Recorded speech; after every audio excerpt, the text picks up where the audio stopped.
Now, let me shift a minute to some legislation.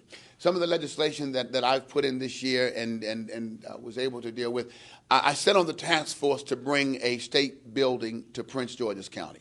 We've got to get commitments to bring state buildings, our state offices, and even federal offices. We've got to sit down at the same table because, again, government, we cannot create the jobs, but we can serve as a catalyst. Would you agree with that? We can serve as a catalyst because we spend a lot of money. To bring a state building here to Prince George's County, and I'm not talking about something that employs 10 persons, because when they put that on the table, I said, take it off. That's not worth my going to a task force meeting. I'm not going to a task force meeting for you to tell me at the end of the day that you're going to bring a cubbyhole here that will employ 10 persons. That's not what we're going to do. So we're still involved in that fight. I might be calling on y'all to help write some letters and help me to get that done, because right now I need some muscle behind me to get that done. It's the same on the federal level as well. We need partnerships among the leadership that will be absent of any political differences, but will keep the people that we serve in the forefront. I also introduced a bill for financial literacy to put it into public schools. I chaired the financial literacy task force, and I'm fighting now with the school board. I don't understand how we can know that money and business controls your life and your money decisions control your life. I don't understand how we can say that it is not a priority, because it is. Some of you did what I did because nobody told me. When I got to college and I looked in my mailbox, the calendar, there was that credit card in the mailbox. I went right out and spend, because no one told me, one, if you don't pay on time, it will affect you for 7 years or more if you don't get it right. Nobody told me there were certain jobs and security clearance and all the other things that you couldn't get. They didn't tell me that if you don't have your school loans paid up on time, that you cannot get jobs with the government. They didn't tell us all of that. They didn't teach us about interest. They didn't teach us about making decisions on buying homes and about retirement. But I think that that is so important in light of where we are with our recession now. I think that it's so very important that we take a good look at training our young people in financial literacy, and I'm going to keep fighting for that because I think it builds a strong community, and I hope you would agree with that. It builds a strong community. When we talk about schools, I'm still looking again. And because without a workforce, and I think had we started 10 years ago doing some things that we said, we would have a viable workforce in our state. I think our schools are doing well. I don't think Prince George's County is doing well.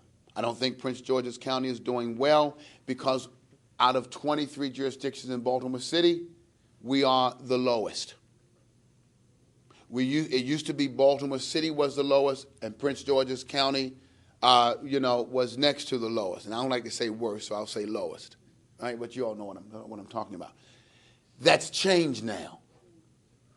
We have to ask ourselves about a future workforce.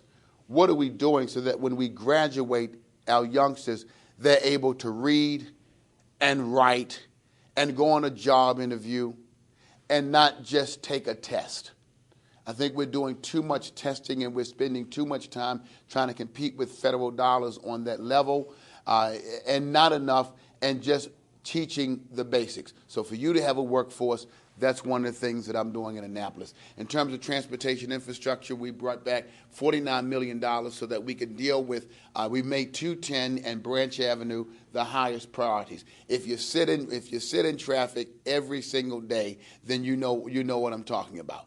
When you look at that infrastructure, you look at the other counties around and what they've done in order to attract businesses. We're trying to look at the infrastructure. We brought back money so that that area around National Harbor and going down 210, we can get the overpasses. I'm still fighting for, and I don't know where you are on it, but I'm still fighting for some light for the rail across the Woodrow Wilson Bridge. I'm still fighting for these 15 metro stations that we have in our county.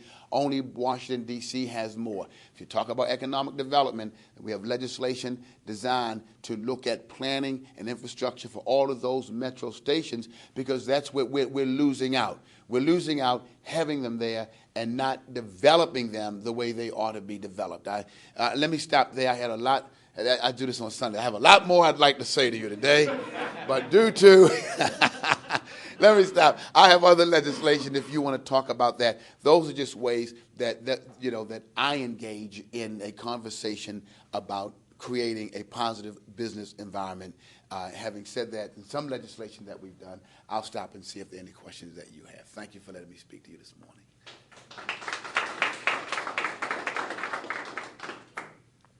Yes, sir. Financial literacy is my pet peeve, being a banker. And it does get down to these school boards.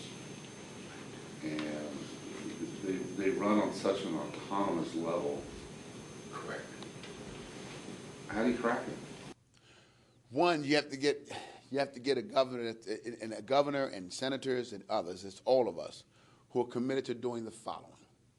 I know we talk about Maryland being #1 in terms of education, and I say that's nice, and let's have a one-day press conference on that, and then let's go back to reality, because I'm not dealing with being #1 when the largest, one of the largest jurisdictions that we have in our state is operating so poorly.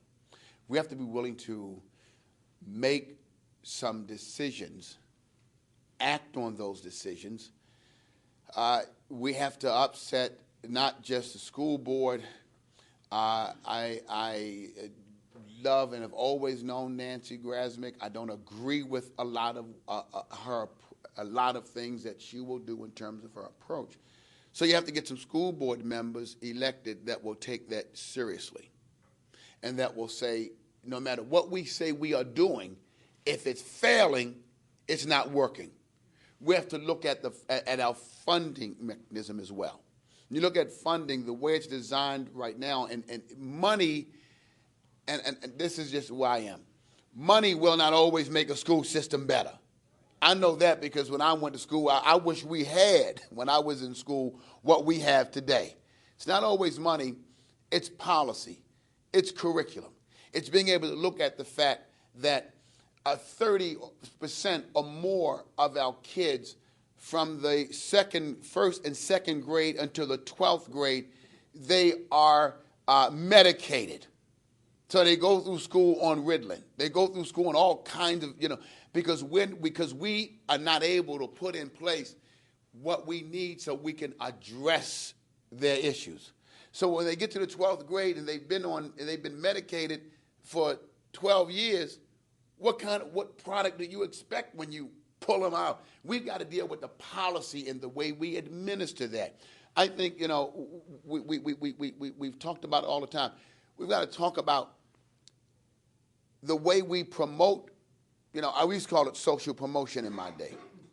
Right?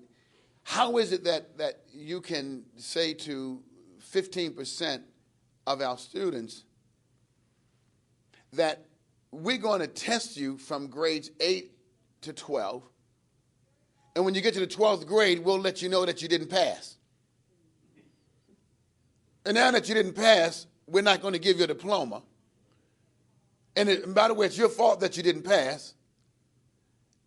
In some cases, that might be true. But in other cases, you evaluate to correct. Let me say it again. You evaluate to help bring about correction. If you're doing badly in English, then there are some courses you don't need to take. That's one of the problems. If you've got to take 2 math courses, 2 reading comprehension courses, we just move them, and you know that, sir, we can just move them right along. Those are things that we need to look at. In short, we need to look at our superintendents, how our superintendents are chosen, the effectiveness of our superintendents, and we need to make some decisions that either this superintendent is working, it's not working, these school board members are working, or they are not working. And when you come to the end you come to the end of a term, and you were first, you were next to the last, and now you're the last, then I think that we have to make some decisions about making some changes.